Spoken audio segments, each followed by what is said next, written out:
Hello guys, कैसे हैं आप लोग। उम्मीद कर रहा हूँ कल आपने पढ़ा होगा एविडेंस एक्ट और सेक्शन फर्स्ट से लेकर के 3 तक पढ़ने की कोशिश की होगी। तो भाई इंटरेस्टिंग सब्जेक्ट है, आपको मजा भी आया होगा। तो गाइस अब हम आपको लेके चलते हैं सीधे आगे सेक्शन 3 की तरफ। मैंने कोशिश की थी कि भाई इसको पूरा वीडियो बनाया जाए सेक्शन 3 तक और सेक्शन 4 तक, लेकिन मैं मजबूर हो गया, बहुत लंबा वीडियो लग रहा था तो इसलिए नहीं बनाया उसको। सो गाइस मैं आप सभी से माफी चाहूंगा इस संबंध में। चलो आज मैं डिस्कस करने वाला हूँ फिर से सेक्शन 3 को लेकर के चलते हैं। तो हम सेक्शन 3 को डिस्कस करेंगे आज कि जल्दी जल्दी ज़्यादा समय ना लेते हुए। देखिए हम पढ़ क्या रहे हैं। सबसे पहले एक बार मैं आपसे फिर से बोलना चाहूँगा, हम एविडेंस एक्ट पढ़ रहे हैं और ये पार्ट 1 है, चैप्टर 1 है और यहाँ पर सेक्शन 3 के बारे में हम डिस्कस करेंगे विद केस लॉज। देखिए एविडेंस में केस लॉज का बहुत बड़ा इंपॉर्टेंस है। हर जगह कौन से केस एडमिसेबल होंगे, कौन से एविडेंस एडमिसेबल नहीं होंगे और उन केसेस को भी रेफरेंस दिया जा सकता है कि भाई ये यहाँ माना गया था, यहाँ क्यों नहीं माना गया। तो इसलिए आपको सीखना है इसको। तो अगर अच्छा लगता है तो मैं आपसे बस छोटी सी बात कहना चाहूँगा, उसे लाइक कर दीजिएगा, सब्सक्राइब कर दीजिए, बेल आइकन जरूर प्रेस कर दीजिए जिससे आपको लेटेस्ट नोटिफिकेशन मिलते रहें। सो गाइज मुझे उम्मीद है कि आप लोग सेफ होंगे, सुरक्षित होंगे और भविष्य में भी रहेंगे और प्रिकॉशंस आप लेते रहेंगे, ये मैं पूरी उम्मीद कर रहा हूँ क्योंकि आप सब लोग पढ़े लिखे लोगों से ऐसी उम्मीद की जा सकती है ना। चलो गाइस चलते हैं हम लोग आगे। सबसे पहले तो आप सबका फिर से मैं स्वागत करना चाहूँगा अपने यूट्यूब चैनल पर और डेली मोशन पर भी। और आगे आप सभी लोग जानते हैं सेक्शन 3 को हम सीधे बात करते हैं, सेक्शन 3 की तरफ चलते हैं। आज हम डिस्कस कर रहे हैं केवल सेक्शन 3।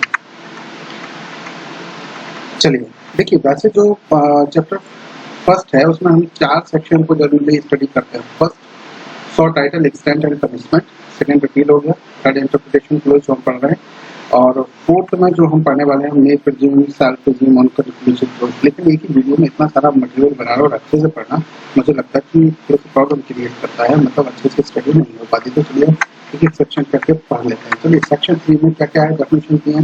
फर्स्ट कोड की डेफिनेशन दी है, सेकंड फैक्ट की दी गई, रेलिवेंट की दी गई है, फिर फैक्ट एंड इशू की दी गई है, डॉक्यूमेंट्स की दी गई है, एविडेंस की दी गई है और प्रूफ की बात की गई है, जिस प्रूफ की बात की गई है, नॉट प्रूफ की बात की गई है और फिर की बात की गई है। तो कल जो हमने 2 डेफिनेशन पढ़ी हुई थी वो पढ़ी हुई थी कोड और फिर नेक्स्ट पढ़ी हुई थी फैक्ट एंड इशू। तो मुझे गाइस उम्मीद है आप लोगों को अच्छे से समझ में आ गया होगा और इसके बारे में कुछ केस लॉज पढ़े हुए, तो उसको जल्दी से हम रिविजन कर लेते हैं। फैक्ट में हमने 4 केस पढ़े हुए थे। तो रिवर सेंटर गोविंद राम त्रिवेदी का केस था और एडिंगटन बनाम फिट्स मोरिस का केस था। सेकंड था किशोर चंद बनाम हिमाचल प्रदेश का केस था। तो गाइस याद आ रहा होगा आपको आपने क्या क्या पढ़ा था इसमें। आर वेंकट कृष्णन बनाम सीबीआई का केस है। 4 केस हमने इसमें पढ़े हुए थे। तो अब हम आपको सीधे लेके चल रहे हैं अपने डायरेक्ट की तरफ। जरा ध्यान दीजिएगा, जल्दी से हम चलते हैं सेक्शन 3 की तरफ। देख लेते हैं न्यायालय क्या था, तथ्य क्या थे, थोड़ा सा रिवाइज कर लीजिए जल्दी से, 1 सेकंड में, फिर आगे चलते हैं। देखिए न्यायालय की जहाँ पर हम बात कर रहे थे तो न्यायालय शब्द के अंतर्गत सभी न्यायाधीश, मजिस्ट्रेट और मध्यस्थों के सिवाय, मध्यस्थों को इंक्लूड नहीं किया गया था, साक्ष्य लेने के लिए वैध रूप से प्राधिकृत सभी व्यक्ति आते हैं, ऐसा किया गया। फिर आगे बात कर रहे हैं, हम तथ्य की बात कर रहे थे। तथ्य में कौन कौन से थे, तथ्य से अभिप्रेत थे उसके अंतर्गत आती है कोई ऐसी वस्तुओं की अवस्था या वस्तुओं का संबंध जो इंद्रियों द्वारा बोधगम्य हो। इंद्रियों के बारे में भी मैंने बताया था, छूने से, आंख से देखने से या शरीर की किसी भी ऐसी इंद्री के द्वारा ये पता लग जाएगा भाई ये चीज है। जीव से कोई चीज टेस्ट करके भी पता लगता है, वो उसको जो इंद्री बोलते हैं। आगे देखेंगे मानसिक दशा जिसका भ्रम किसी व्यक्ति को हो, ऐसा भी, तो ये भी किसमें आ जाता है, तथ्य में। ये कुछ इलस्ट्रेशन दिए गए थे का से लेकर के आप देखेंगे घाव रिंगा तक। ये कभी कभी सीधे एग्जाम में ऐसे ही रखने मिल जाते हैं। तो गाइस आपको इनको पढ़ना है। तो मैं उनसे ज्यादा समय न लेते हुए अगले आज हम बात करेंगे सुसंगत क्या है। तो सुसंगत की तरफ चलते हैं क्योंकि वीडियो में टाइम बहुत जल्दी निकल जाता है गाइस। आप लोग इतने प्यारे, इतने अच्छे हैं कि आपको समझाते हुए मुझे लगता है कि 1 घंटे की समझाऊं, 2 घंटे की समझाऊं तो भी समय ऐसा लगता है तुरंत निकलता जा रहा है, पता नहीं चलता 1 घंटे 2 घंटे कब निकल जाए। तो हम लोग सीधे समय की तरफ चलते हैं स्पीड में लेते हुए और यहाँ पर हम चले डिस्कस करते हैं। सबसे पहले सुसंगत क्या है, यानी कि रेलिवेंट की हम बात कर रहे थे। रेलिवेंट क्या है, तो देखिए जल्दी से थोड़ा सा पढ़ना है इसको। एक तथ्य दूसरे तथ्य से सुसंगत कहा जाता है। मतलब क्या कह रहा है, मतलब एक तथ्य दूसरे से सुसंगत कहा जाता है, उससे रेलिवेंट है, जबकि तथ्यों की सुसंगति से संबंधित इस अधिनियम के उपबंधों में निर्दिष्ट प्रकारों में से किसी भी प्रकार से वह तत्व उस दूसरे तत्व से सशक्त हो। अच्छा, तो बड़ी अच्छी बात कर रहे हैं। तो चलो भाई थोड़ा सा हम इसे इंग्लिश में भी देख लेते हैं, फिर इसका हम डिस्क्रिप्शन करेंगे कि इसमें डिस्क्रिप्शन में क्या दिया हुआ है। तो चलते हैं हम इंग्लिश के डायरेक्ट की तरफ, चलो ध्यान दीजिए। तो यहाँ पर हम सेक्शन को लगा लेंगे। चलिए ये आ गया डॉक्यूमेंट और ये फैक्ट इशू और ये बात कर रहे हैं रेलिवेंट की बात, ये आ गया करेक्ट। चलिए देखने का क्या कर रहे हैं आप।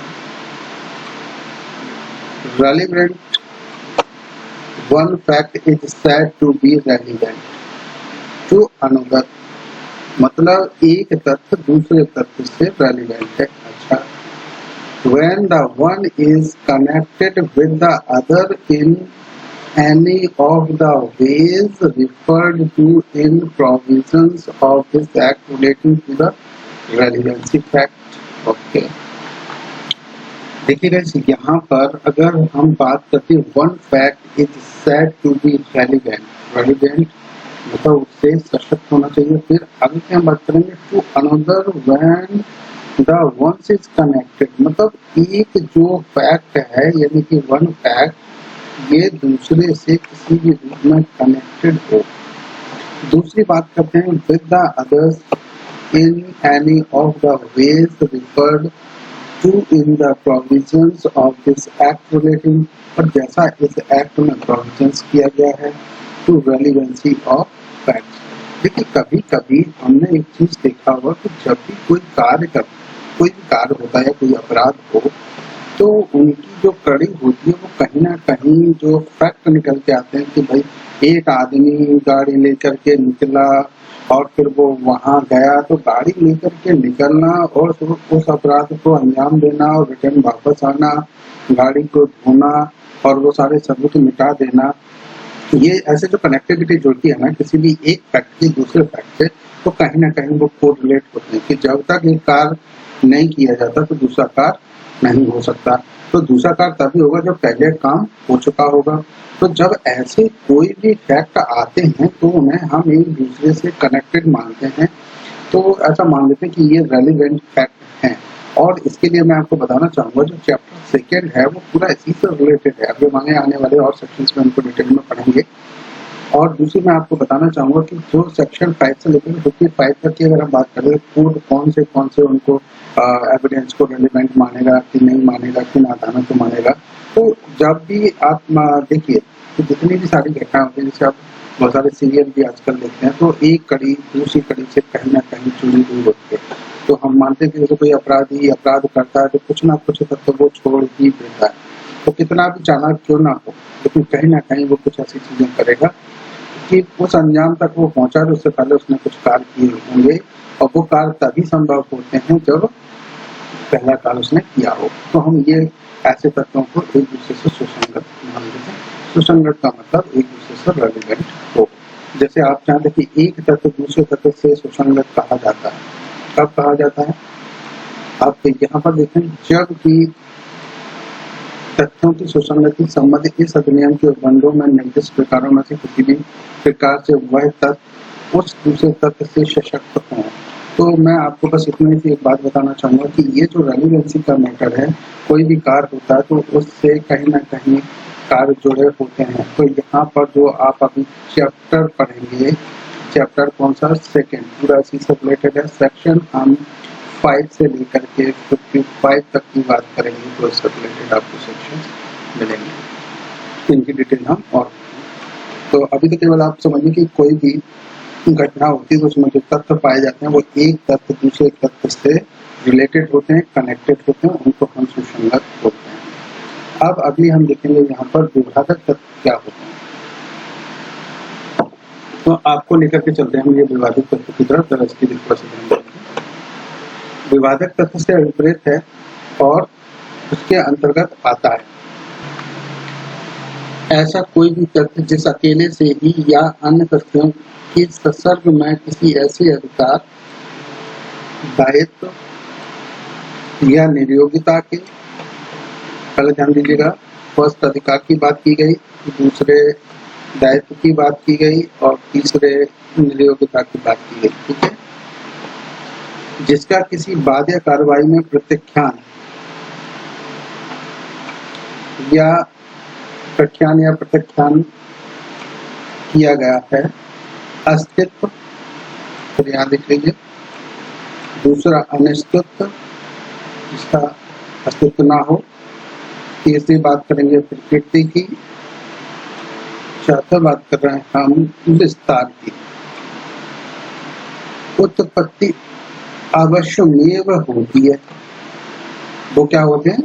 विवादक तत्व। ये जो विवादक तत्व हैं, इनका जजमेंट में बहुत बड़ा रोल होता है। जैसे कोई अगर निर्णय हो या फिर जजमेंट किया जाए किसी न्यायाधीश के द्वारा, तो उसमें सबसे बड़ा मैटर विवादक तत्वों का ही होता है कि विवादक तत्व क्या उस व्यक्ति ने हत्या की, क्या इस व्यक्ति ने चोरी की। ऐसे जो क्वेश्चंस बनाए जाते हैं उनको ही फैक्ट एंड इशू कहा जाता है।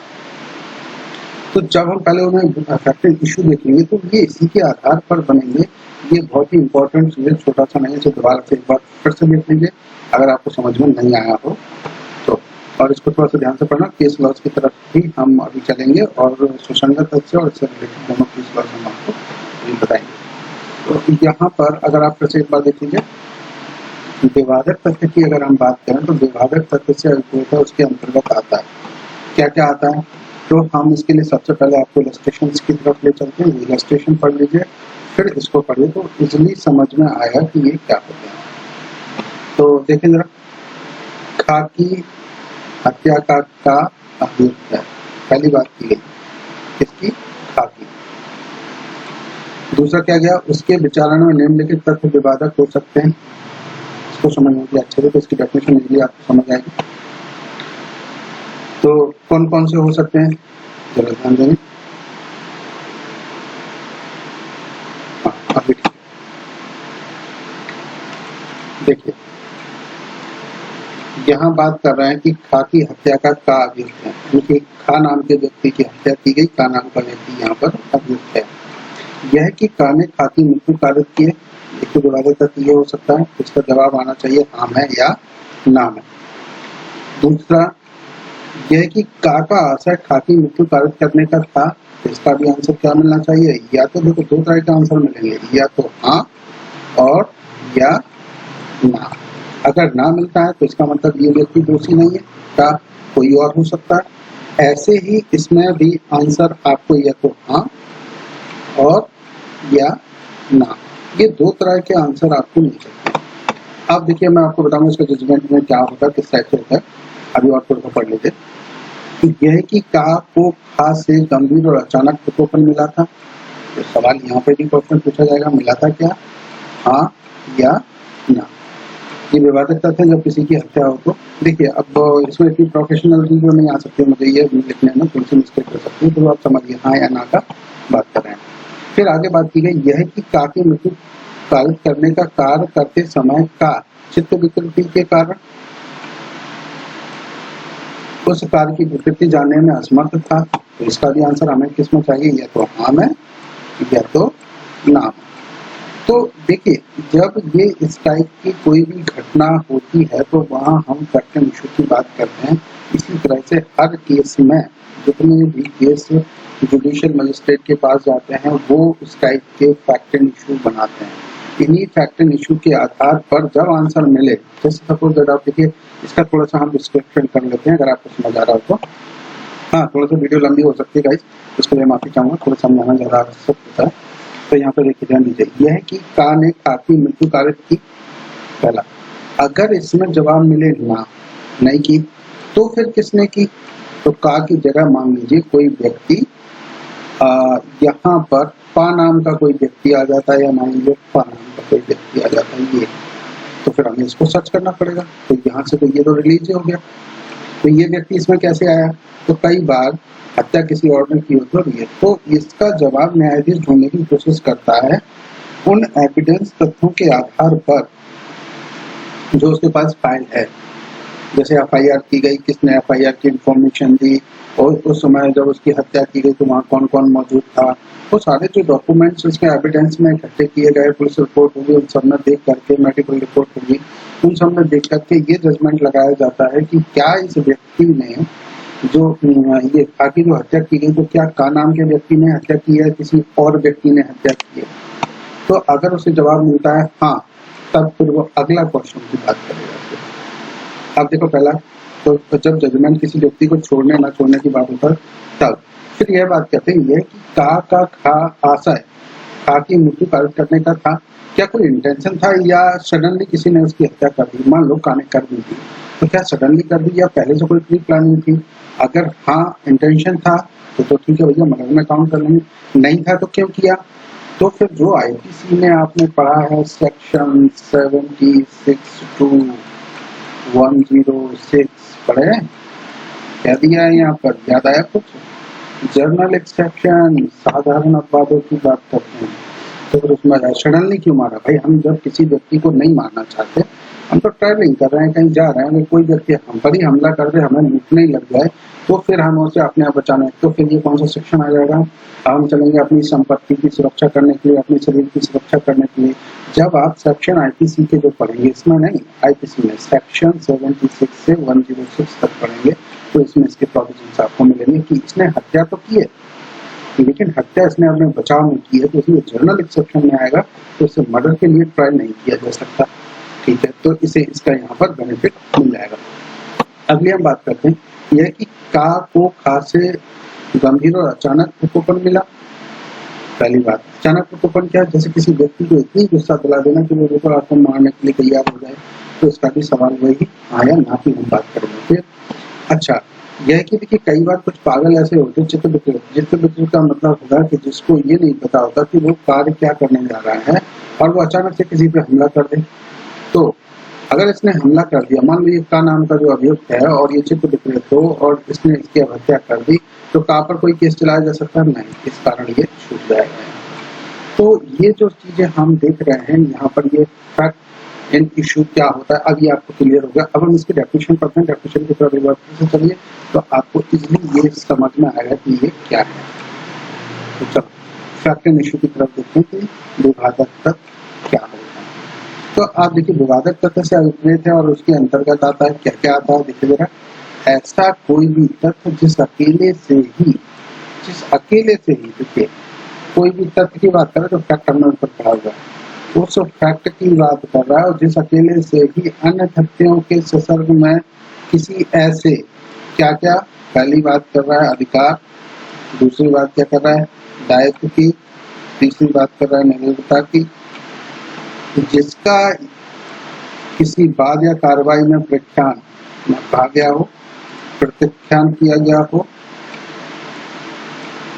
अस्तित्व हो या अनिश्चित हो, प्रकृति या विस्तार की उत्पत्ति अवश्यमेव होती है। कोई ऐसा तत्व है जिससे ये पता चलता है कि उस व्यक्ति का अधिकार है, दायित्व है, नियोक्ता है, या उसके कहने मात्र से उसका अस्तित्व हो जाए, अनिश्चित हो जाए, या प्रकृति या उसके विस्तार में कोई चीजें शो होती हैं उससे अकेले, तो उसको हम क्या मानते हैं कि यह एक विवादक तत्व है। जैसे कि हम माने हम ये क्वेश्चन पूछते हैं यह कि क्या का ने खा की मृत्यु कारित की, जवाब में मिला ना, तो यहाँ क्या हो गया, अरे इस बात का अस्तित्व ही नहीं है कि का नाम के व्यक्ति ने हत्या की है। अब सवाल यह था कि क्यों, क्योंकि भाई ये यहाँ पर प्रेजेंट ही नहीं था, ये तो अमेरिका में था, लॉकडाउन चल रहा था, वहां से वो निकल भी नहीं सकता था और फ्लाइट्स भी सारी बंद थी, तो स्वाभाविक सी बात तो भाई कैसा हो सकता है। अगर ऐसी सिचुएशन आती है तो ठीक है, क्लियर हो गया। अब हम चलते हैं आगे इसके स्पष्टीकरण की तरफ भी थोड़ा सा देख लेते हैं, इसका स्पष्टीकरण में क्या कह रहा है। देखो जरा क्या कह रहा है, जब कभी कोई न्यायालय विवादक तत्व को सिविल प्रक्रिया संख्या कौन सी, सीपीसी, जब सिविल केसेस की ट्रायल चल रही है, देखो एविडेंस एक्ट केवल क्रिमिनल के लिए नहीं, ये दोनों पर ही लागू होता है, चाहे वो सिविल केस हो और चाहे वो क्रिमिनल केस हो, दोनों पर ही बात करेंगे कि ये दोनों पर ही लागू होता है। ठीक है, तो ये ध्यान रखना है आपको कि एविडेंस केवल क्रिमिनल केसेस की भी बात नहीं करता, सिविल पर भी लागू होता है। तो देखो क्या करें, जब कभी कोई न्यायालय विवादित तत्व को सिविल प्रक्रिया संहिता से संबंधित किसी तत्व समय प्रवृत्ति विधि, तत्व समय प्रवृत्ति का मतलब क्या, उस प्रेजेंट में कोई विधि के उपबंधों के अधीन अभिलिखित करता है, तब ऐसे विवादक के उत्तर में जिस तथ्य का व्याख्यान या प्रत्याख्यान किया जाना है वह विवादक तथ्य है। तो देखो, जैसा यहाँ कहा गया क्रिमिनल में, वैसा ही यहाँ पर सिविल के लिए भी किया जा सकता है। तो ये सीपीसी में जो प्रोसेस दी गई है सिविल प्रक्रिया संहिता में, तो क्या कह रहा है कि जब कभी कोई न्यायालय विवादक तथ्य को सिविल प्रक्रिया से संबंधित किसी तत्व समय प्रवृत्ति विधि के उपबंधों के अधीन निम्नलिखित प्रत्याख्यान करे, तो तब ऐसे विवादक या उत्तर में जिस तथ्य का प्रत्याख्यान किया जाता है तो वह विवादक तथ्य मान लिया जाता है कि भाई ये घटना हुई है, नहीं हुई है, क्या हुआ है, तो उसको हम विवादक तथ्य मान लेते हैं। वैसे मुझे उम्मीद है कि आपको ये इस से आसानी से समझ में आ गया होगा। अब हम चलते थोड़ा सा, अगर आप इंग्लिश में देखना चाहें तो इंग्लिश में भी हम इसे देखते हैं। देखिए, इंग्लिश में भी अगर हम देखें तो फैक्ट इन इशू की हम बात कर रहे हैं, तो the expression fact in issue means and includes, का मतलब क्या है, उसमें क्या क्या चीजें इंक्लूड करेंगे तो देखें, any fact from which either by itself और in connection with other facts, इसका क्या होना चाहिए, कनेक्शन अदर फैक्ट से होना चाहिए। The existence, non existence, nature of extent of any right, liability, disability, asserted, denied in any suit or proceeding necessarily follows। क्या कह रहा है, ध्यान देना, एनी फैक्ट, कोई भी एक फैक्ट, आइदर बाय इटसेल्फ, और केवल उस अकेले से, केवल एक से, उस फैक्ट से ही इन सारी चीजों पर फर्क पड़ता हो। कौन कौन सी फर्क पड़ता हो, एग्जिस्टेंस की बात करें, नॉन एग्जिस्टेंस की बात करें, नेचर की बात करें, और एक्सटेंट ऑफ राइट की बात करें, या लाइबिलिटी की बात करें, डिसेबिलिटी की बात करें, एसेट्स की बात करें, या डिनाई की बात करें, किन चीजों में करें, अगर कोई प्रोसीडिंग चल रहा हो उस ड्यूरेशन में, तो फिर हम उसे क्या मान लेते हैं, ये फैक्ट इन इशू। जैसे इलस्ट्रेशन के तौर पर अगर आप चाहें तो देखना चाहें तो यहाँ देख सकते हैं, A is accused of the murder of B. ये क्या है, एक्यूज है, इसका A is accused of the murder of B. At the trial the following facts may be in issue that are cause बीज दैट। आंसर या तो no और yes. तो जब भी ये केस की ट्रायल की जाए तो इन केस में सबसे पहले एक फैक्ट इशू में आएगा, दैट आर कॉज बीज दैट।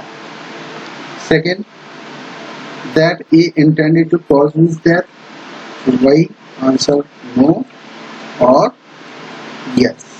ये दोनों में से जो भी आंसर मिलता है उसी के आधार पर आगे की ट्रायल चलेगी। मतलब एक्यूज को रिलीज करना, दोष मुक्त करना, या उसको दोष सिद्धि करना, कन्विक्टेड कर देना या उसको रिलीज कर देना, ये इन्हीं फैक्ट इन इशू पर डिपेंड करता है।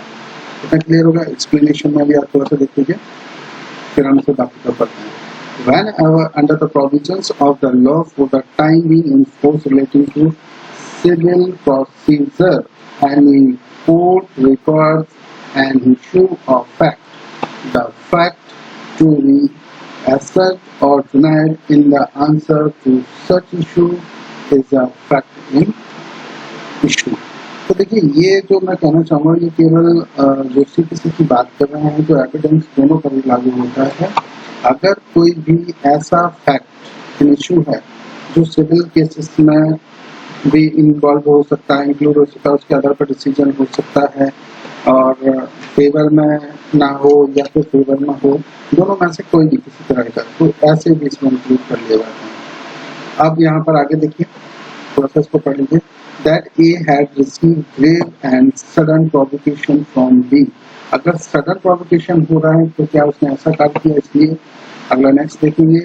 That at the time of doing the act which caused his death was by reason of unsoundness of mind incapable of knowing its nature. So guys ये factory issue का एक definition था, इसको थोड़ा सा किताब से और जरूर पढ़ लीजिएगा।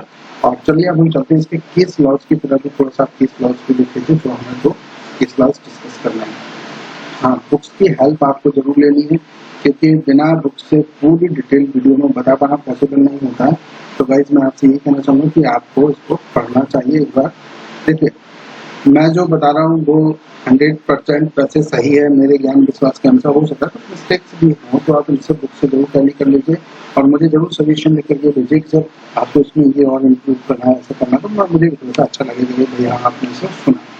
चलो वैसे अब हम चलते हैं सीधे केस ऑफ लॉज की तरफ। जरा केस लॉज को देखते हैं। देखिए अगर हम यहाँ पर रेलिवेंस रिलेटेड केस लॉज देखें तो यहाँ पर एक केस है राम बिहारी यादव का नाम बिहार राज्य 1998 का केस है, सुप्रीम कोर्ट केसेस से रिलेटेड है ये। तो चलिए इसमें देखें क्या दिया हुआ है। देखिए इस केस में सुसंगति और ग्राह्यता की बात की गई है, यानी कि रेलिवेंसी एंड एडमिसिबिलिटी की बात की गई है कि कोई भी जो एविडेंस होगा क्या वो एडमिसिबल होगा या नहीं होगा, तो उसमें किस तरह से हम इसे देखते हैं या कोई भी न्यायालय इस पर काम करता है। तो सबसे पहले देखिए हम ध्यान देंगे अनेकों बार सुसंगति और ग्राह्यता अभिव्यक्तियां एक दूसरे की समानार्थक अभिव्यक्तियों के रूप में प्रयुक्त की जाती है, परंतु उनके विधिक भावार्थ यानी कि लीगल इम्प्लीकेशंस जो होते हैं वो एक दूसरे से पूर्णतः भिन्न होते हैं। अच्छा, तो क्योंकि कई बार वे तथ्य जो सुसंगत हैं साक्ष्य में गिरा नहीं होते हैं। जैसे उदाहरण के लिए हम आपको बताना चाहेंगे, ध्यान दीजिए। उदाहरण के लिए जैसे पति और पत्नी के बीच वैवाहिक जीवन की अवधि में कोई भी बातें की गई तो वो सुसंगत तो हैं पर वो एडमिसिबल नहीं। अब जैसे कोई अधिवक्ता या उसके मुवक्किल के बीच में कोई बातचीत की गई है तो वो रेलिवेंट तो है, सुसंगत तो है, परंतु एविडेंस के रूप में ग्राह्य नहीं होती, एडमिसिबल नहीं होती। तो इस केस में यही कहा गया कि ये जो है वो नहीं, जब तक उनको एविडेंस के रूप में कोर्ट में पेश ना किया जाए और अलग से वो बात है नहीं। जैसे मान लीजिए कभी कभी आपने कई लोगों को देखा होगा कि भाई मेरे लिए क्या कर सकते हो, बोले मैं तुम्हारे लिए चांद तारे तोड़ के ला सकता हूँ। भाई आज तक कोई चांद तारे तोड़ के लाओगे तो क्या होगा दुनिया का, ऐसे कोई तो वो एविडेंस में ऐसे तथ्यों को इंक्लूड नहीं किया जा सकता। कभी कभी बोलते ला मैं तुझे गला दबा के मार डालूं, ऐसे मजाक मजाक में बोल लेते हैं। तो लेकिन ये जो पति पत्नी के बीच में जो कोई बातें हो रही है इन बातों को किसी भी एविडेंस में नहीं लिया जा सकता। अरे ये तो नॉर्मल बात है, वो अपने हंसी मजाक में अमोद प्रमोद के उसमें डिविजन में कर रहे हैं, तो इसलिए उनको एविडेंस में एडमिसिबल नहीं माना जाता, कोर्ट में एडमिसिबल नहीं करता। चलिए अगले हम यहाँ पर बात करेंगे अब जो केस है फैक्टरी इशू से रिलेटेड, उसकी हम बात करें। तो रेवाशंकर गोविंद राम का केस है। तो इस केस में कहा गया, इस केस को हम पहले भी डिस्कस कर चुके हैं और इसको हम दोबारा से एक बार और फिर देख लेते हैं कि क्या है इसमें, तो इसको भी देख लेते हैं। तो यहाँ पर आप फैक्टरी इशू से रिलेटेड जो ये केस है रेवाशंकर गोविंद राम त्रिवेदी, ये एक फेमस थोड़ा सा केस माना जाता है। इसमें बहुत सारी चीजें डिसाइड की गई है एविडेंस से रिलेटेड। तो चलो हम जरा इसको डिस्कस कर लेते हैं। देखिए सिविल प्रक्रिया संहिता के आदेश 14 के नियम 1 से लेकर के 7 तक, अब आप जो उसको देखेंगे ना सीपीसी का जो ऑर्डर है 14, उसमें देखना रूल नंबर 1 से लेकर के 7 तक विवादक तथ्य को निश्चित करने की प्रक्रिया निर्धारित की गई है। जो विवादक तथ्य है फैक्टरी इश्यूज को कैसे निश्चित करेगा। जबकि दंड प्रक्रिया संहिता के जो अध्याय जब क्रिमिनल का केस होता है तो सीआरपीसी का चैप्टर 19 के अंतर्गत अभियुक्त के विरुद्ध लगाया गया आरोप की विवादक तथ्य होता है। तो यहाँ पर जो अभियुक्त के विरुद्ध आरोप जो लगाया गया है तो उसी को उन्होंने विवादक तथ्य मान लिया, क्या ये घटना घटी थी या नहीं घटी थी। तो चलिए अब हम चलते हैं आगे, नेक्स्ट हम डॉक्यूमेंट्स की बात कर लेते हैं कि डॉक्यूमेंट्स क्या होते हैं। तो हम सीधे आपको लेकर चल रहे हैं डायरेक्ट की तरफ कि डॉक्यूमेंट क्या होते हैं, दस्तावेज क्या होते हैं। तो देखिए जरा ध्यान दीजिए, मैं आपको इसमें एक चीज और बताना चाहूंगा। ये जो आप इलस्ट्रेशन देखते हैं ना, ये सीधे सीधे जितने भी क्वेश्चन बन जाए या तो वो सीधा सेक्शन पूछ लेगा या फिर ये सब आपको उसमें डायरेक्ट क्वेश्चन में जो उसके ऑप्शन होते हैं उनमें ये रखे मिलेंगे। अभी थोड़ी देर में मैं आपको प्रैक्टिस भी करवाऊंगा कि किस कैसे प्रैक्टिस करना है। बस आप जुड़े रहिए और आगे हम चलते हैं। तो हम पहले पढ़ लेते हैं दस्तावेज। आप देखिए दस्तावेज में क्या दिया हुआ है, ये जो आप देख रहे हैं दस्तावेज क्या होते हैं, तो दस्तावेज की तरफ अगर हम चलें तो यहाँ पर ध्यान देंगे, दस्तावेज से ऐसा कोई ऐसा कोई विषय अभिप्रेत है, फिर से रिपीट करना चाहूंगा, दस्तावेज से कोई विषय अभिप्रेत है जिसको किसी पदार्थ पर अक्षरों, अंकों या चिन्हों के साधन द्वारा या उनमें से एक से अधिक साधनों द्वारा अभिव्यक्त या वर्णित किया गया है, जो उस विषय के अभिलेखन के प्रयोजन से उपयोग किए जाने को आसित हो या उपयोग किया जा सके।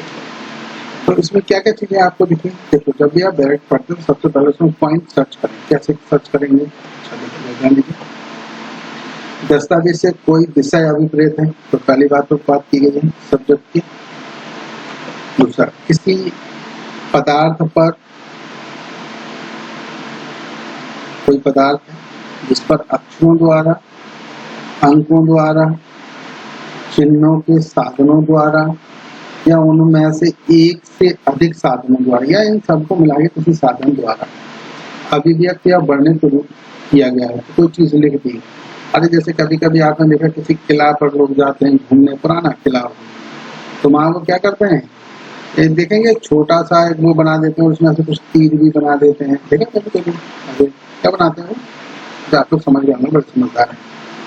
तो वहां पर आप देखेंगे वो ऐसे सारी चीजें जो डायग्राम बना देते हैं, ऊपर नाम लिख देते हैं किसी का भी, फलानी दीदी, और नीचे वर्सेस ऐसे करके ऐसे लिख देते हैं, है ना, ऊपर अपना नाम लिख देते हैं। मान लो तो ए वर्सेस बी, ऐसे कमों पर कहीं पर भी लिख देते हैं। तो ये क्या है, ये सब दस्तावेजों का एक पार्ट है। तो कई जगह आप देखते हैं शिलालेख, और वो ऐसे सारे पत्थरों पर लिखा कि इन्होंने इसका जीर्णोद्धार किया, ऐसा किया, तो कई जगह के मिलते, तो उन सबको क्या मान लेते हैं, दस्तावेज।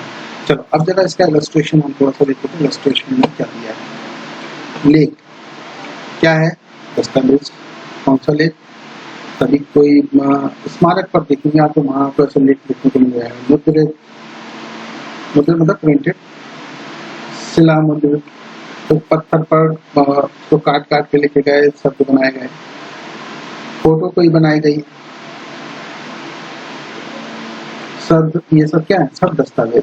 तो ध्यान देना ये बहुत ही इंपॉर्टेंट, देखो यहाँ से लेकर के यहाँ तक का जो पार्ट है बहुत इंपॉर्टेंट, बहुत सारे क्वेश्चन बनते हैं। मानचित्र या रेखांक क्या है, दस्तावेज है। धातु पट मतलब कभी तो धातु पे लिखे रहते हैं। शिला पर, शिला मतलब पत्थर पर, उत्कीर्ण लेख क्या है, दस्तावेज है। फांसाकन भी क्या है, दस्तावेज है। ये इतने सारी चीजों को आपको याद करना है, ये सारे सभी को हम दस्तावेज मान के इन्हीं में से जनरली क्वेश्चन पूछा जाएगा। और कभी कभी यहाँ से ये लाइन जो आप देख रहे हैं कि दस्तावेज ऐसा कोई जिसमें अंकों, चिन्हों, साधनों द्वारा उनमें से है। तो ये जो आप यहाँ से लेकर के यहाँ तक की लाइन देख रहे हैं, ये ऐसे ही आपको उस क्वेश्चन में सर्च करने है, क्वेश्चन आपसे पूछा जाना है। ठीक है, तो एक तो क्वेश्चन यहाँ से बनता है और ये यहाँ से बनते हैं, इनको आप पढ़ते जाइए अच्छे से। दस्तावेज क्या है, लेख हो सकता है, मुद्रित हो सकता है, मानचित्र, रेखांक हो सकता है। ये लाइनें आपको सर्च करनी है उस क्वेश्चन में, अगर ये आपको मिली तो उसी पे टिक करना है। चलिए अब हम आगे चलते हैं, आपको नेक्स्ट इंग्लिश में भी देखेंगे कि इंग्लिश में। चलिए डॉक्यूमेंट को अगर हम देखें तो डॉक्यूमेंट में जरा ध्यान दीजिएगा। Document means any matter express और डिस्क्राइब। देखिए या तो एक्सप्रेस हो या फिर डिस्क्राइब किया गया हो upon any substances by means of letter, figures of marks। तो पहले फर्स्ट चीज की गई है कि या तो वो एक्सप्रेस हो या डिस्क्राइब हो और किसी भी पदार्थ यानी सब्सटेंसेस के थ्रू। कैसे हो, लेटर्स के थ्रू हो, फिगर्स के रूप में हो, और by more than one of those means, और एक या अधिक तरीके से बनाया गया हो जो ऊपर डिस्क्राइब किए गए। intended to be used or which may be used for the purpose of recording that matters। कैसा किया गया, उसका पर्पस कैसा हो, रिकॉर्डिंग ऑफ मैटर्स के रूप में। अब इसका जरा इलस्ट्रेशन पर थोड़ा सा ध्यान दीजिए। ए, राइटिंग इज अ डॉक्यूमेंट, क्या मान लेंगे, दस्तावेज।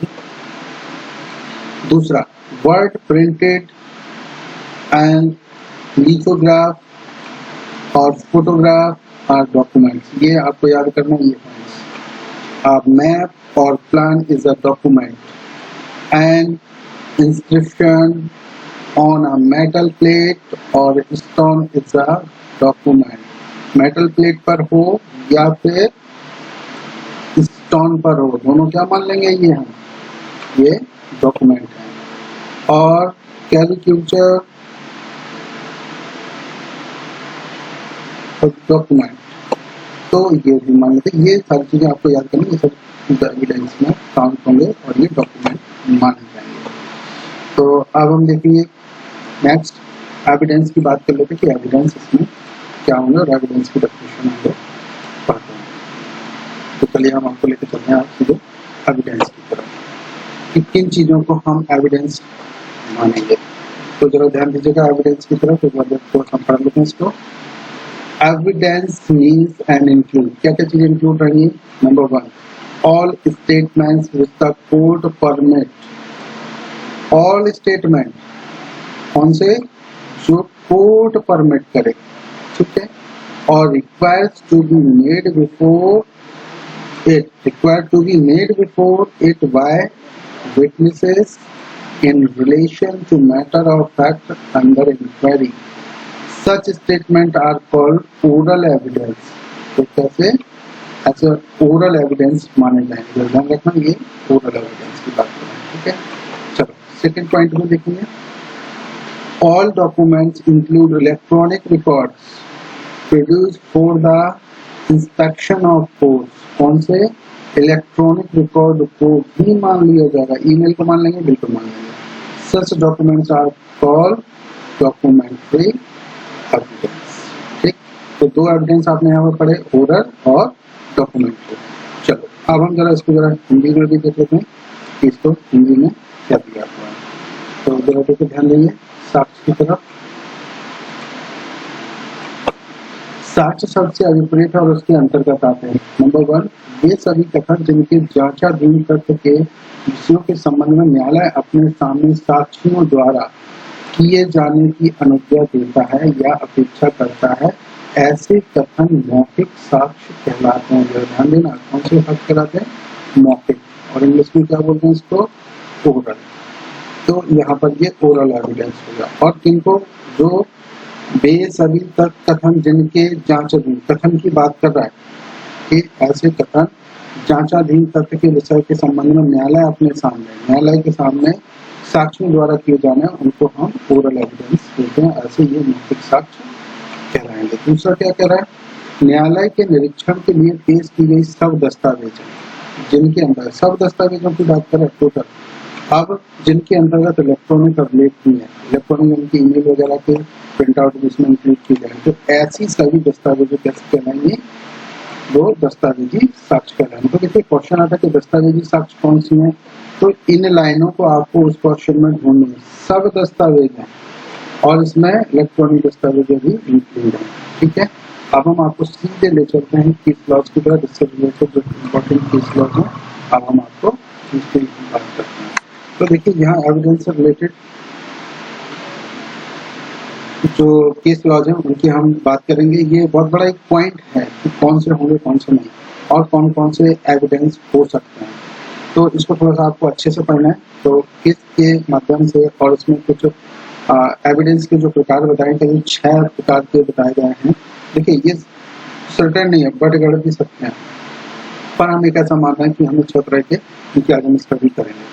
तो फर्स्ट यहाँ बात की प्रत्यक्ष और अप्रत्यक्ष या प्रस्तुतिजनक, यानी कि डायरेक्ट एंड इनडायरेक्ट और सरकमटेंशियल एविडेंस, ये हम अभी पढ़ने वाले हैं। दूसरी बात करते हैं वास्तविक और वैयक्तिक साक्ष्य की, real evidence and personal evidence की हम बात करेंगे, ठीक है। तीसरा हम जो यहाँ बात करेंगे मूल और अनसिद्ध साक्ष्य की बात करेंगे, ओरिजिनल एंड हियरसे एविडेंस। मूल को जो सीधा सीधा होता है, दूसरा कई बार हम दूसरों के कानों से भी सुनते हैं। प्राथमिक और द्वितीयक साक्ष्य, प्राइमरी एंड सेकेंडरी एविडेंस की बात करेंगे। फिर हम बात करें न्यायिक और न्यायिकेतर साक्ष्य, judicial and extra judicial evidence की हम बात करते हैं। फिर हम बात करते हैं मौखिक तथा दस्तावेजी साक्ष्य, जो अभी आपने देखा दस्तावेजी कौन कौन से होते हैं, मौखिक साक्ष्य कौन कौन से होते हैं। ओरल एंड डॉक्यूमेंट्री एविडेंस, इनको आप बुक से अच्छे से पढ़ना है इनको, और बार बार प्रैक्टिस करने और समझना भी। क्योंकि देखिए ये जो आप इनको देख रहे हैं 6 प्रकार के जो आपको ये दिख रहे हैं, फिर से आप चाहे तो इनको रिपीट कर लीजिए, इनको थोड़ा सा पढ़िएगा। अब हम इनसे रिलेटेड केस लॉज के माध्यम से इनको समझेंगे कि ये क्या क्या है। तो हम आपको लेकर चल रहे हैं अभी केस लॉज। एक केस है विजय कुमार अरोड़ा बनाम राज। ये केस है, इस केस में क्या गया था, क्या कहा गया है, इसका हम डिस्कस करते हैं। देखिए जब कोई साक्ष्य जब न्यायालय में दिया जाता है तो ये तो वो प्रत्यक्ष होता है, यानी कि डायरेक्ट होगा। परिस्थितिजन्य यानी कि सर्कमस्टेंसेस होता है। साक्ष्य को प्रत्यक्ष तब कहा जाता है, तो जो डायरेक्ट होगा उसको कब कहा जाएगा, जब उसमें किसी प्रत्यक्षदर्शी साक्षी का विवादक तत्व यानी कि फैक्ट इशू से संबंधित कोई विवरण सम्मिलित हो। समझ में आई। और परिस्थितिजन्य साक्ष्य कब होता है, ऐसे सुसंगत तथ्यों का वह साक्ष्य है जिससे कोई व्यक्ति अंतर्ज्ञानात्मक यानी कि इन्यूटिव और तर्क रीजनिंग द्वारा विवादक के अस्तित्व का अनुमान या अनुचिंतन कर सकता है। नहीं आई होगी बात समझ में, चलो फिर से एक बार समझ लीजिए। हम क्या कह रहे हैं कि परिस्थितिजन्य साक्ष्य क्या होता है। परिस्थितिजन्य को आप ये समझिए कि हम ऐसा मानते हैं कि इस परिस्थिति में ऐसा हुआ होगा, और अगर उससे कोई रेलिवेंट फैक्ट मिल जाता है, कोई एविडेंस मिल जाता है, तो फिर हम बिल्कुल मान लेते हैं कि हाँ भाई ये परिस्थितिजन्य साक्ष्य है और उसने ऐसा किया होगा। तो यहाँ पर देखें, बोलते कि परिस्थितियां खुद बोलती हैं, खुद अपने आप ही बोलती, घटना स्वयं बोलती है। तो उसको हम क्या बोलते हैं, जो परिस्थितिजन्य साक्ष्य है कि किसी व्यक्ति ने कोई गाड़ी से एक्सीडेंट कर दिया, वहाँ गाड़ी की वजह से, तो जो घटना हम देखते हैं वो अपने आप बयां कर देती है कि हाँ ऐसी घटना इसके द्वारा की गई है। अब उनकी जांच होती है कि अगर वास्तविक में ऐसा किया गया है तो ऐसा हुआ क्या, इन्वेस्टिगेशन होती है। अगर उसमें वो तथ्य मैच किए जाते तो हम मानते हैं कि ऐसा ये हुआ होगा। अब हम अगली जो केस की हम बात करें, अब इसको इवेल्युएट कैसे करते हैं, समझ में बहुत सारे केस डिस्क्राइब किए गए जो मैं आपको बताना चाहूंगा। एक केस है कर्नाटक राज्य बनाम कमलाक्ष का केस है। इस केस में क्या कहा गया, तो इस केस के संबंध में मैं आपको देखिए बताना चाहूंगा, जरा ध्यान दीजिएगा। इस केस में अगर हम देखें तो कर्नाटक उच्च न्यायालय द्वारा यह प्रतिपादित किया गया है कि साक्ष्य का मूल्यांकन करने में तुच्छ असंगतियों पर ध्यान नहीं दिया जाएगा और सारे साक्ष्य से सत्य को जानने का प्रयास किया जाना चाहिए। अब वही हम बात करते हैं, अगला केस है भारत संघ बनाम सविता शर्मा का केस है। इस केस में क्या कहा गया, ध्यान दीजिए। इस प्रकरण के मामले में हेतुबद्ध व्यक्तियों के साक्ष्य की विश्वसनीयता के संबंध में यह भी निर्धारित किया गया। जो प्रकरण है उसे हेतुबद्ध जो व्यक्ति होते हैं उनके संबंध की बात करें कि यदि कोई साक्षी ऐसे व्यक्ति का रिश्तेदार हो जिसने उसे पेश किया हो, तो ऐसे साक्षी के साक्ष्य पर उसके मात्र रिश्तेदार होने के आधार पर अविश्वास नहीं किया जाएगा, जब तक कि यह साबित ना कर दिया जाए कि उसका साक्ष्य पूर्वाग्रहण पूर्व था और साक्षी को पेश करने वाले व्यक्ति के किसी प्रकार के फायदे के लिए दिया गया था। तो सीधी सी बात है कि जो लोग जब घटना होती है तो आसपास के लोग भी वहाँ मौजूद होते हैं, और कई बार तो ऐसा होता है जैसे घरों में कोई घटना हो जाती है तो जनरली उनके रिश्तेदार नातेदार वही होते हैं।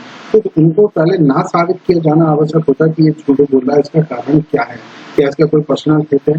तो ये केस जो है ध्यान दीजिएगा, भारत संघ बनाम सविता शर्मा का केस है, बहुत ही इंपॉर्टेंट केस है, ध्यान रखिएगा। नेक्स्ट हम केस की बात करेंगे, नंबर दास बनाम असम राज का ये केस है।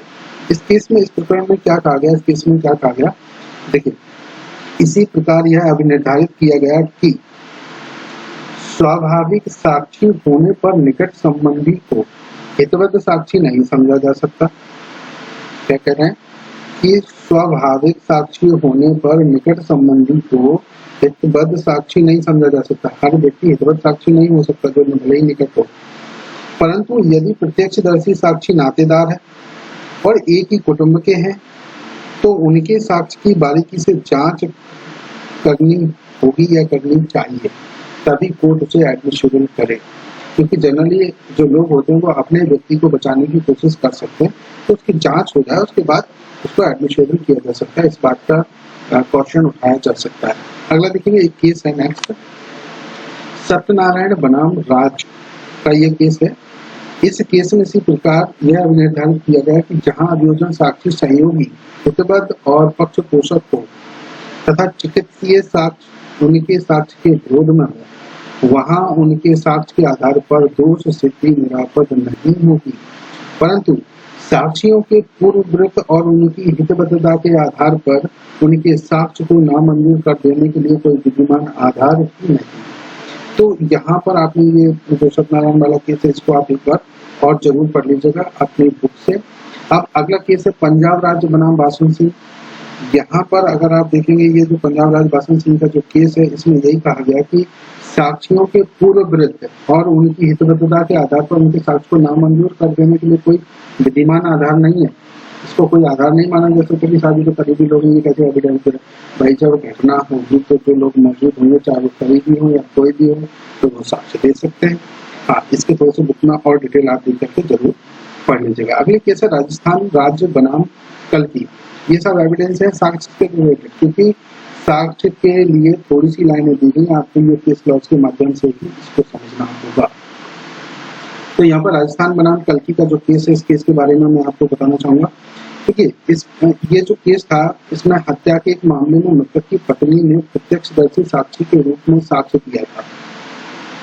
ठीक है, अब देखिए यहाँ पत्नी थी और यह अभी निर्धारित किया गया कि ऐसे साक्षी को जो मृतक से संबंधित हो केवल तभी हितबद्ध साक्षी कहा जा सकता है जब वह मुकदमेबाजी के परिणाम स्वरूप या सिविल मामले में डिग्री प्राप्त करके अथवा अभियुक्त व्यक्ति को दंडित करवा के कोई लाभ प्राप्त करता है।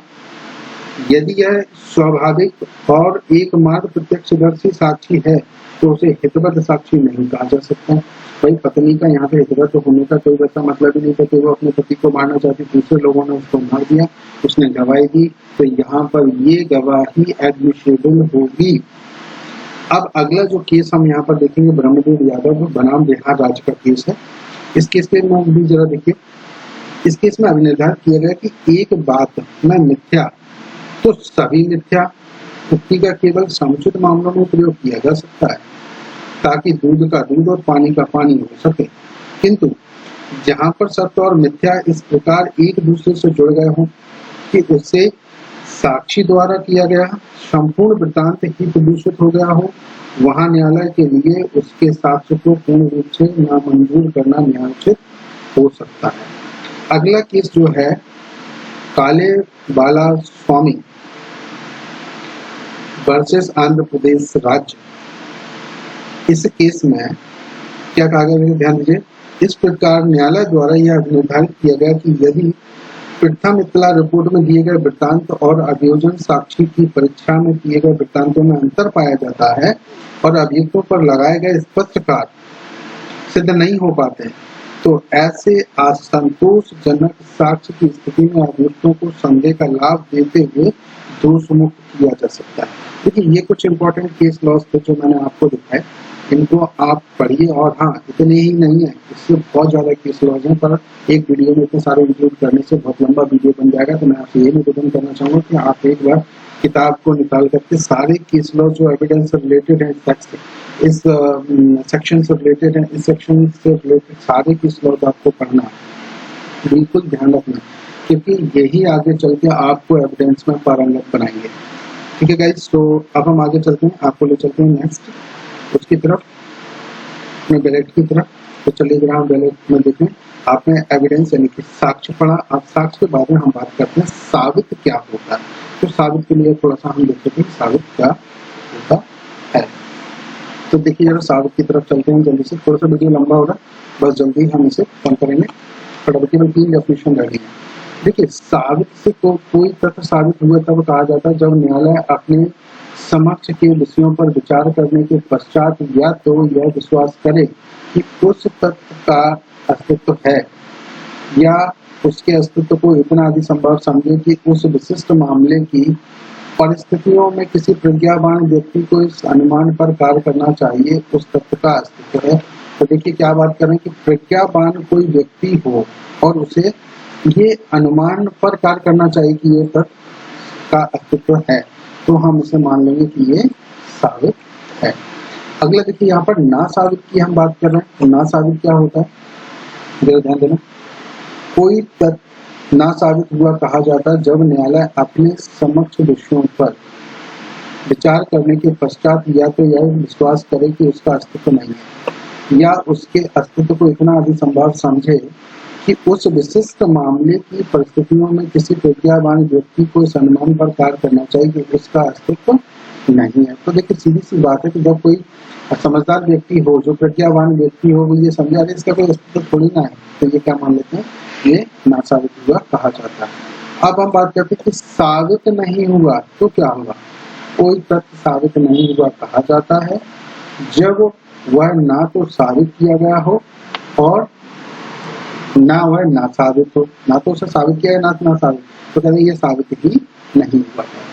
अगला हम यहाँ पर बात करते हैं भारत की। तो भारत क्या है, भारत से जम्मू कश्मीर राज्य के सिवाय भारत का राज्य क्षेत्र अभिप्रेत है।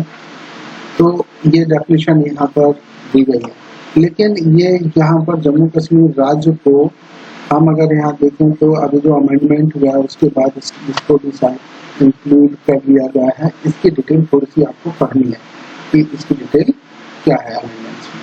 ठीक है गाइस, अब हम चलते हैं यहाँ पर केस लॉज की तरफ, जो आपने केस लॉज थोड़ा सा देखा है उसकी तरफ चलते हैं। ठीक है, इससे संबंधित एक केस लॉज है प्रूफ से रिलेटेड। विमल चंद गोलचा बनाम आयकर अधिकारी का एक केस है। इस केस के संबंध में मैं आपको थोड़ा सा बताना चाहूंगा, ध्यान दीजिएगा। देखिए, साबित शब्द की परिभाषा में एक ऐसा स्वस्थ नियम समाविष्ट है जो सामान्य बुद्धि का है, और इस परिभाषा से हमें यह ज्ञात होता है कि तत्व को साबित हुआ मानने के लिए मात्रा की निश्चितता सुनिश्चित की जानी चाहिए। इस प्रकार धारा 3 में दी गई साबित अभिव्यक्ति के इस निर्वचन खंड के अधीन किसी अपराध को साबित करने के लिए उसका हेतु साबित करना आवश्यक नहीं होता, क्योंकि अपराध का हेतु इस अधिनियम की धारा 8 के अंतर्गत मात्र संपोषक साक्ष्य है, ऐसा इस केस में कहा गया। और इसको थोड़ा सा बुक से जरूर पढ़िएगा। एक केस है विश्वविद्यालय जोगेश्वर साहू बनाम उड़ीसा राज्य में, विश्वविद्यालय थोड़ा सा गलत लिख गया है, तो कोई इशू नहीं, आप लोग थोड़ा सा इसको देख लीजिएगा। देखिए, इस केस में क्या कहा गया, यह भी निर्धारित किया गया कि अपराध को साबित करने के लिए यदि अभियोजन पक्ष की ओर से दिया गया साक्ष्य ऐसी संदिग्ध प्रकृति और आचरण का है कि ऐसे साक्ष्य के आधार पर अभियुक्त के विरुद्ध आरोपों को स्थिर करना मुश्किल है, तो अभियुक्त को सिद्ध दोष नहीं कराया जा सकता। अगला जो केस है धनंजय रेड्डी बनाम कर्नाटक राज्य। इस केस में क्या कहा गया, देखिए, साबित यानी कि प्रूफ, संदेह कितना ही सशक्त क्यों ना हो, वह सबूत का स्थान नहीं ग्रहण कर सकता। ये इस केस में कहा गया धनंजय रेड्डी बनाम कर्नाटक राज्य में। इस केस और आशीष बाथम बनाम मध्य प्रदेश राज्य। तो इस केस में क्या कहा गया, जरा ध्यान दीजिएगा। और किसी अभियुक्त के बारे में जरा ध्यान देंगे तो साबित संदेह कितना ही सख्त क्यों ना हो, सबूत का स्थान ग्रहण नहीं कर सकता। और किसी अभियुक्त के बारे में निर्दोष होने की धारणा तब तक कार्य करती है जब तक कि उसके विरुद्ध लगाए गए आरोप युक्ति युक्त संदेह से परे साबित नहीं हो जाते।